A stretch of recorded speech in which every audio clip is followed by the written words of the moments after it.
Baik, saudara-saudari, jika ada soalan anda boleh ajukan kepada kami, khususnya Tuan Hanif yang telah meluangkan masa bersama kami. Ya. Tujuan live ini adalah untuk kami membantu rakyat memahami situasi sebenar dengan cara yang tersusun, teratur, tertib, ya, daripada kecelaruan yang wujud, ya. Sebab banyak soalan kadang-kadang saya sendiri tidak tahu jawab, kadang-kadang saya sendiri tidak tahu jawapannya. Jadi atas dasar itu kita ada Tuan Hanif bersama kita. Ya, Tuan Hanif, hari ini ada satu kenyataan yang telah dibuat oleh seorang ahli MKT UMNO. Namanya Datuk Razlan Rafi. Siapa dia? Datuk Razlan Rafi. Oh. Okey. So, apa cerita dia macam ni? Cerita dia dalam Mahkamah Tinggi, dalam kes rasuah Datuk Seri Dr. Ahmad Zaid Hamidi, Presiden UMNO. Panjangnya nama. Ya. Zaid Hamidi ya. Ya. Okay. Jadi di dalam kes itu kita sedia maklum ada satu syarikat yang menjadi tumpuan di dalam perbicaraan itu kerana ia melibatkan rasuah, dan ada dakwaan rasuah tu, to cut the story short lah, datangnya daripada syarikat itu, sama ada secara langsung ke tidak langsung ke, itu kita tak nak masuk, itu perbicaraan, ya, kita lepaskan kepada pendakwaan, pembelaan dan sebagainya. Tetapi syarikat itu bernama Ultra Kinara. Okey. Dan apa yang tiba-tiba ada satu saksi yang merupakan bekas pegawai tinggi di dalam syarikat itu telah mendakwa dalam penghujahan dia sebagai saksi, ya, saudara-saudari, Tuan Hanif. Saksi tak berhujah. Dia memberi keterangan. Ya, betul. Terima kasih kerana membetulkan. Memberi keterangannya saksi itu, dan dalam keterangan itu saksi berkata ada sejumlah RM1.3 juta telah disalurkan kepada Tan Sri Muhyiddin Yassin. Okey. So, itu keterangan di dalam kamar mahkamah oleh seorang saksi yang merupakan bekas pegawai syarikat Ultra Kinara. Dan syarikat Ultra Kinara ini adalah syarikat yang menjadi antara tumpuan dalam kes kerana di bawah Zahid, syarikat ini telah diberi kelulusan untuk melakukan projek yang kini adalah juga tumpuan dalam kes kerana disyaki berlaku rasuah. Okey, baik. Jadi, saya sebenarnya tidak ingin memberi fokus kepada Muhyiddin. Itu adalah dakwaan saksi. Itu adalah kenyataan saksi. Tetapi hari ini, ya, seorang ahli MKT UMNO, Razlan Rafi, dalam apa yang saya lihat, ya, sebagai mempertahankan maruah Zaid Hamidi. Itu yang saya lihat as a layman. Bila saya baca, itulah yang saya dapat. Mempertahankan maruah Zaid Hamidi dalam orang kata menghangatkan lagi retorika bahawa ini semua adalah konspirasi politik. Beliau telah berkata bahawa disebabkan kenyataan saksi itu, maka terbukti ataupun kita dapat lihat di zaman Mahathir menjadi PM kali kedua, 22 bulan tu, Mahathir telah memelihara Muhyiddin. Protect Muhyiddin from mungkin disiasat ke prosecution ke dan sebagainya. Maknanya Rafi secara tidak langsung berkata Mahathir tahu Muhyiddin melakukan kesalahan, tetapi dia telah menghalang daripada apa-apa tindakan lanjut terhadap Muhyiddin. So, Razlan apa nama dia? Razlan Rafi. Dia kasyaf lah, dia boleh baca hati. So, saya telah menulis satu artikel dan selepas ini kita nak dapatkan pandangan Tuan Hanif, tetapi saya ingin Tuan Hanif memulakan pandangan Tuan Hanif berdasarkan artikel saya. Di dalam artikel saya telah memberitahu bahawa Razlan ni kurang cerdik, atau dari satu sudut lain terlebih cerdik. Okay. Jadi Razlan tanpa disedari telah bertindak mengatasi hakim. Hakim Mahkamah Tinggi belum lagi berkata saksi itu bercakap sah, sebab ini bukannya tahap membuat keputusan. Ini adalah tahap perbicaraan di mana pendakwaan bawa saksi, kemudian saksi ini cross-examined by the defense dan sebagainya, kan? Jadi ini bukan lagi tahap membuat keputusan. Jadi kita tidak boleh kata apabila saksi bercakap, saksi itu bercakap benar. Tetapi Razlan Rafi'i, dia lebih tahu daripada hakim Mahkamah Tinggi. Kasyaf. Jadi dia masuk mahkamah media sosial.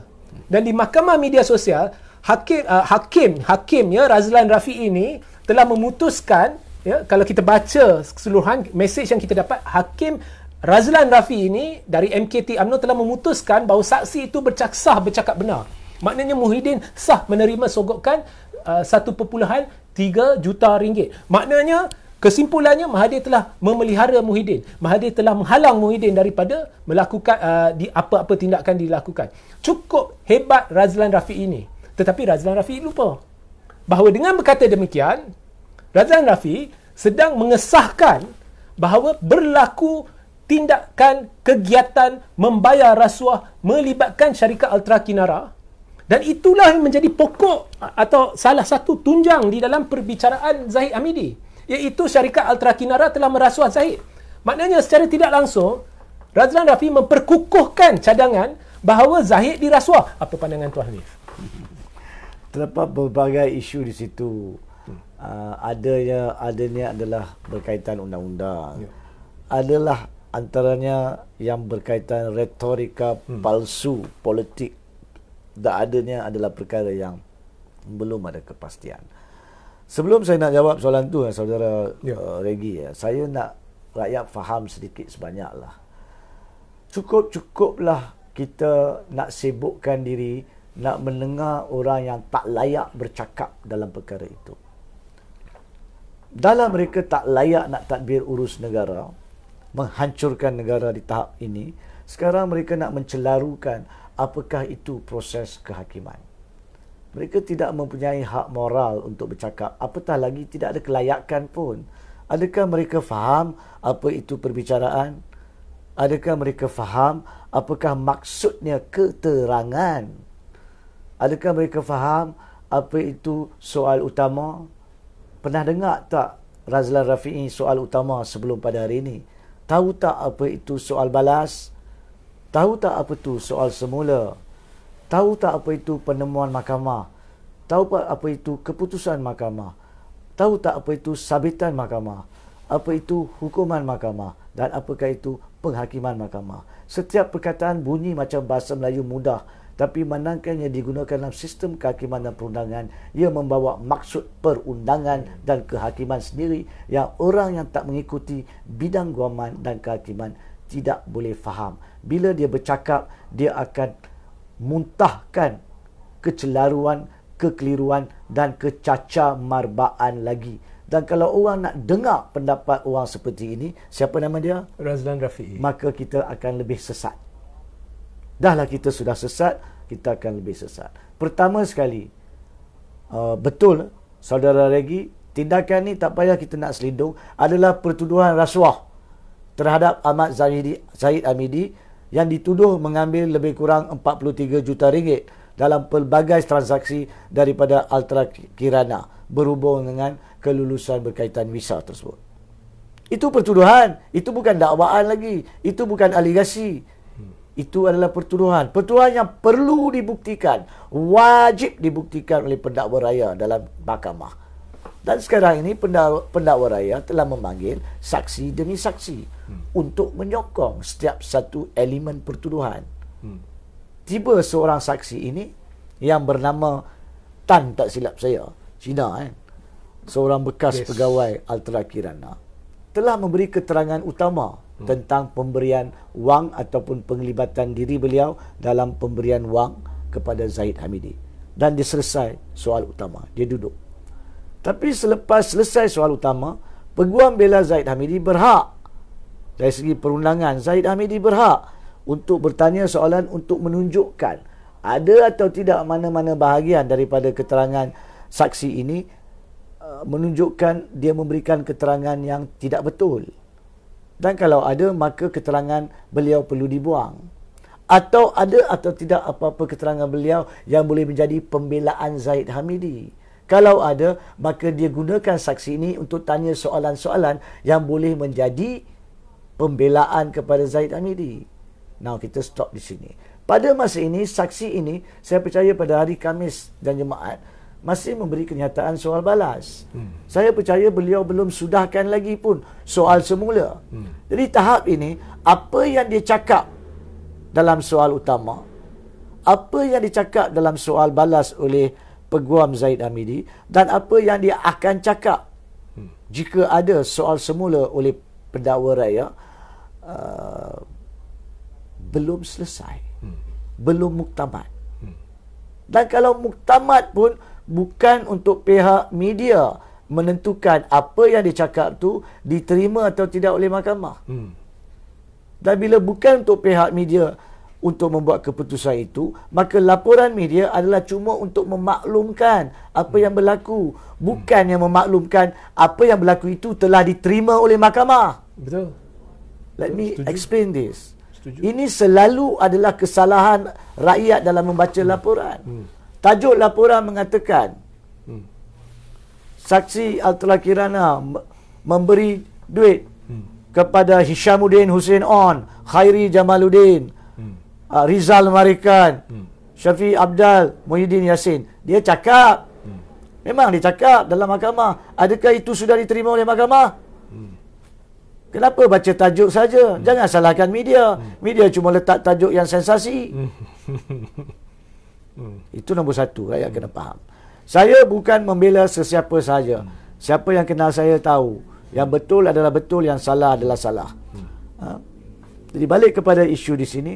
Selagi belum selesai soal balas dan belum bermula pun lagi soal semula saksi tersebut yang membangkitkan nama beberapa pemimpin politik, selagi itu kita tidak boleh kata betul atau tidak. Itu yang pertama.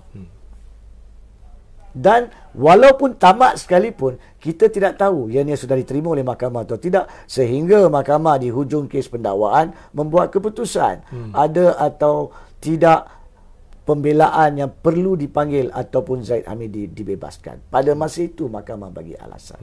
Now, orang akan tanya, kenapakah nama-nama mereka ini dibangkitkan? Apa kaitannya? Bukankah tadi saudara Regi Cik Anik mengatakan bahawa kes ini adalah pertuduhan jenayah Zahid Hamidi? Kenapa keluar nama Hishamuddin Hussein On? Kenapa keluar nama Hishamuddin Hussein On? Kenapa keluar nama Hishamuddin Hussein On? Khairi Jamaluddin, Khairi Jamaluddin, Khairi Jamaluddin. Rizal Marikan, Rizal Marikan, Rizal Marikan. Syafiq Abdal dan Tan Sri Muhyiddin Yassin. Kenapa keluar nama-nama tu? Cuba fikir. Saksi pendakwa, pegawai syarikat Altera Kirana memberi keterangan. Mula-mula dalam soal utama, dia kata dia bagi kepada Zahid Hamidi.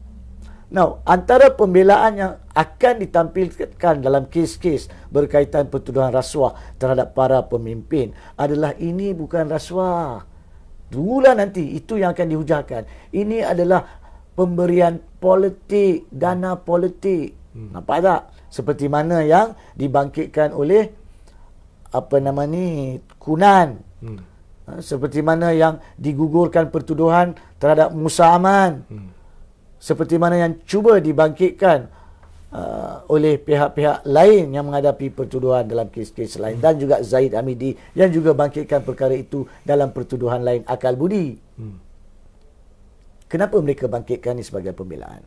Sebab Malaysia belum ada lagi akta dana politik. Jadi memberi anggapan kepada rakyat dana politik ini boleh datang secara bebas tanpa akta. So untuk meyakinkan mahkamah lagi bahawa ini adalah dana politik, mereka tanyalah saksi yang sama.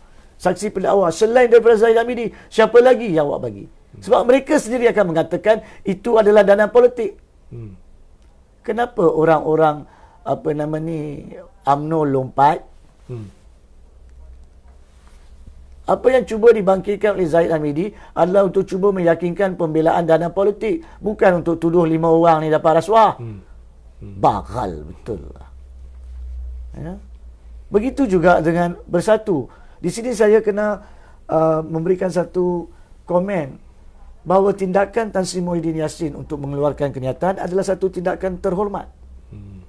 Sebab selagi kes itu berjalan, nama Hishamuddin, Rizal, Khairi Jamaluddin, Tan Sri Muhyiddin dan Syafiq Abdal yang dibangkitkan, mereka 5 ni tidak akan berpeluang nak masuk sana. Mereka tidak boleh. Sebab kes ni tak akan mengenal dengan dia orang.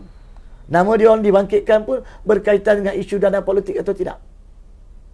Tapi mereka akan terjejas sebab nama mereka diberi anggapan pertuduhan adalah rasuah. Jadi adakah kalau itu bukan dana politik, adakah mereka juga menerima rasuah? So, tindakan Tan Sri Muhyiddin Yassin untuk memberi penjelasan seawal mungkin adalah satu tindakan terhormat. Jika dibandingkan dengan Hishamuddin Hussein On yang duduk senyap, Rizal Marikan yang mungkin ada di kedai nasi kandak, dan juga orang-orang lain, Khairi Jamaluddin dan sebagainya. Jadi saya rasa kita kena terima perkara ini. Pada masa yang sama, sebab saya dah sentuh tentang kenyataan Tan Sri Muhyiddin Yassin, saya perlu sentuh satu lagi kenyataan yang dibuat oleh Najib Razak. Apabila Tan Sri Muhyiddin Yassin keluarkan kenyataan secara ringkas mengatakan tak mungkin dari segi fizikalnya beliau boleh menerima atau berada untuk menerima wang yang dikatakan wang sogokan 1.3 million tersebut, sebab pada masa itu dia mengalami mengalami uzur kanser dan sedang dirawat dan sedang berehat. Tiba-tiba Najib Razak keluarkan timeline nak tunjukkan tarikh sebegini kononnya Tan Sri Muhyiddin berada di tempat lain, bukannya sakit. Yang ni macam ni, yang tu macam tu. Saya tidak nak mendalami perkara itu, saya nak menyatakan satu perkara saja kepada Najib Razak. Apa yang awak cuba analisa penjelasan Tan Sri Muhyiddin, kalau awak pakai kepada diri awak berkaitan dengan dana Arab masuk bila awak jumpa dengan putera Arab, semua ni tak kena tau ikut formula yang awak pakai. Cuba fikir balik. Cuba fikir balik. Pada masa ada Menteri Khair Jamil Khair mengatakan berada bersama dengan awak di Arab, dia pun kononnya berada di Malaysia, satu upacara. Jadi apa yang awak buat ni kena balik ke batang hidung awak, Najib Razak. Tak kebagal benda tu. Dunia ni bukan sebodoh itu. Rakyat yang baca komen-komen para pemimpin politik pun tahu di mana mereka pernah buat komen tersebut tentang diri mereka dulu. Mereka tidak boleh diperbodohkan. Mahkamah ni bukan mahkamah social media. Mahkamah akan dibuat keputusan dalam kes Zaid Hamidi di situ, bukan di sini. Tapi social media awak buat kenyataan untuk celarukan, kelirukan, cacar marbakan rakyat. Dan sebab itulah kami akan keluar dengan kenyataan perundangan dan perlembagaan supaya rakyat faham. Awak semua sudah tidak relevan. Awak semua adalah penghancur negara. Awak semua patut sedar diri dan tinggalkan bidang politik supaya rakyat boleh bebas. Sekurang-kurangnya bebas daripada belenggu orang-orang yang tak boleh pakai untuk negara. Dahlah hancurkan negara. Itu sekurang-kurangnya patut dibuat. Bukan nak celarukan rakyat lagi. Sedangkan diri awak sendiri, timeline awak yang berpuluh-puluh hari, tak kena. Lepas itu awak nak buat timeline berkaitan dengan satu perkara ringkas yang disentuh oleh Tan Sri Muhyiddin Yassin. Tapi itu sajalah. Lebih pada itu bagi saya macam nak justifikasikan, nak memberi integriti kepada kenyataan Najib Razak yang saya tak berhak dan saya tidak ingin pun nak memberi integriti. Balik kepada isu pokok ni, balik kepada isu kenyataan Ultra Kirana. Jadi di tahap ini perkara itu belum menjadi satu perkara yang diputuskan mahkamah. Tetapi pada masa yang sama, pihak yang patut mengambil tanggungjawab untuk melihat dan mengkaji perkara ini, keputusan mahkamah adalah siapa? Adalah badan berkuasa SPRM. Seperti mana kenyataan yang keluar di Mahkamah Amerika Syarikat daripada mulut Tim Leissner yang dia telah membelikan rumah 10 juta US dollar kepada Rohana Razahan untuk menutup mulut dia daripada mendedahkan penglibatan 1MDB seawal 2013 dulu kepada pihak berkuasa. Perkara itu saya juga telah bangkitkan kenyataan dan SPRM telah buka fail. Akhirnya Rohana Razahan telah menyerahkan balik mengikut laporan rumah tersebut untuk dikembalikan kepada kerajaan. Begitu juga SPRM sekarang wajib buka fail. Betul. Berkaitan dengan kesemua para pemimpin.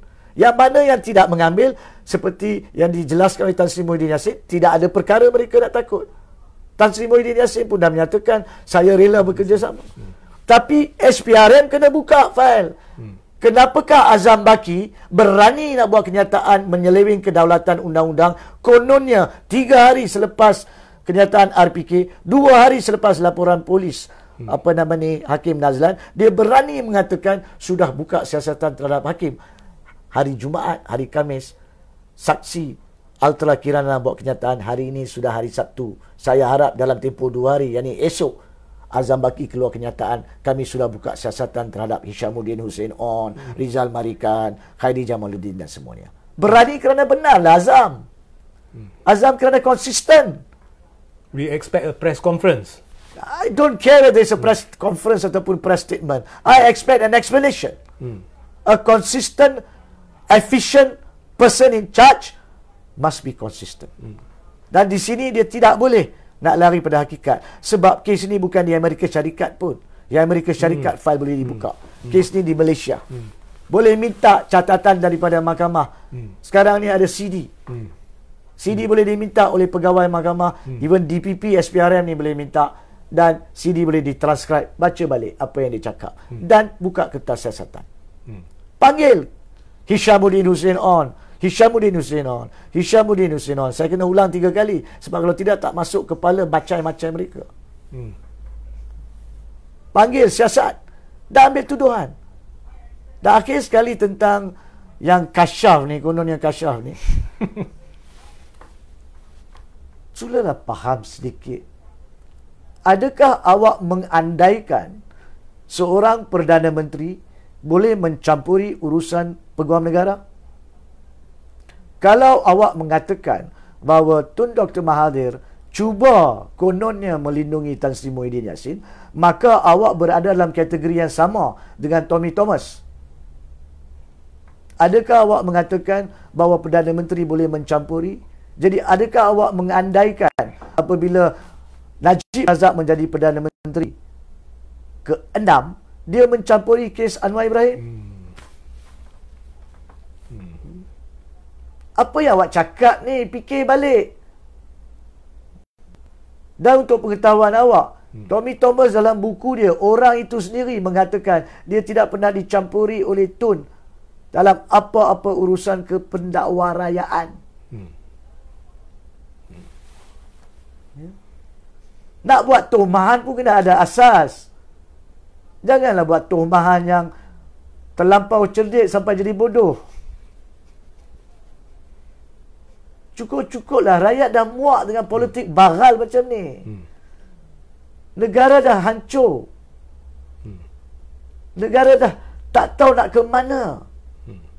Awak masih sibuk tuding jari sana sini. Macam mana rakyat akan benarkan orang macam awak masuk balik dalam sistem tadbir urus negara? Doesn't matter whoever you are. Sebab itu sekarang ni saudara Regi dan para penonton, ini membuktikan negara dah betul-betul hancur. Kalaulah dana politik sampai ke tahap semua pemimpin dalam kerajaan diberi oleh Altera Kirana sebagai dana politik sekalipun, bukannya sogokkan pun, sebagai dana politik sekalipun, bukankah kita dah hancur? Betul. Itu point dia. Don't they realize this? Betul. Setiap pemimpin akan mengambil, kalau tidak beberapa juta, beratus ribu sebagai dana politik. Adakah sistem tadbir urus negara perlu sampai tahap itu? Di mana apa yang diberi oleh Altera Kirana sebagai dana politik datangnya daripada hasil yang diperolehi oleh Altera Kirana untuk projek itu. Dan hasil itu datangnya daripada Perbendaharaan Malaysia. Dan Perbendaharaan Malaysia datangnya daripada hasil rakyat. So, duit yang diberi dana politik datangnya daripada kita. 32.7 juta yang diberi kepada Hishamuddin Hussein On, Rizal Marikan, Khairi Jamaluddin dan sebagainya. Adakah kita faham benda ni? Ini rakyat kena faham. Apa yang diberi kepada Kunan yang dikatakan dana politik adalah juga hasil yang diperolehi oleh syarikat tersebut melalui program mereka. Adakah kita masih nak sokong sistem politik yang hancur macam ni? Sebab itulah satu-satu caranya Malaysia nak keluar daripada masalah ini dan membantu selesaikan masalah-masalah harian rakyat adalah untuk lumpuhkan politik. Paralyze the politics. Darurat politik. Betul. Supaya orang-orang yang tai, yang ni semua ni, tidak ada peluang, terengah-engah. Semua jemaah menteri digugurkan. Cuma Ismail Sabri sebagai Perdana Menteri menghadap baginda tuanku, menasihati tuanku, dia inginkan darurat politik kerana politik tak boleh diselamatkan. Hari ke hari kita tengok, tak kisah daripada sempadan mana. Barisan Nasionalnya ke, Perikatan Nasionalnya ke, Pakatan Harapannya ke. Ada saja yang dikeluarkan tuding-tuding jari, tuding menuding berlaku. Lumpuhkan politik, wujudkan darurat politik, tarik keluar sistem tadbir urus negara, letakkan kepada orang-orang dalam bidang-bidang masing-masing, bersihkan politik dengan akta anti lompat parti, akta dana parti, dan betulkan undang-undang yang perlu untuk bersihkan politik daripada orang-orang durjana, pengkhianat, perompak, penyangak. Dan kemudian baru, bila negara Malaysia dah sedia adakan PRU, tak semestinya boleh siap sebelum Julai 2023 perkara-perkara yang perlu dilakukan. Tapi melalui darurat politik, maka kita akan dapat peluang untuk batalkan, tangguhkan PRU. Tanpa darurat politik, tak boleh tangguhkan PRU. Kita nak lagi orang-orang macam ni bertanding dalam pilihan raya yang akan datang. Nak? Tepuk dada, tahniah selera. Satu-satunya cara kita halau mereka keluar adalah dengan lumpuhkan kuasa politik. Daruratkan politik. Ismail Sabri kena berani, tapi yang paling penting, yang perlu lebih berani adalah ke bawah duli yang di Pertuan Agong. Baginda tuanku sendiri menitahkan pada hari keputeraan rasmi yang lalu. Apa dititahkan? Bahawa beta perlukan kerajaan yang stabil.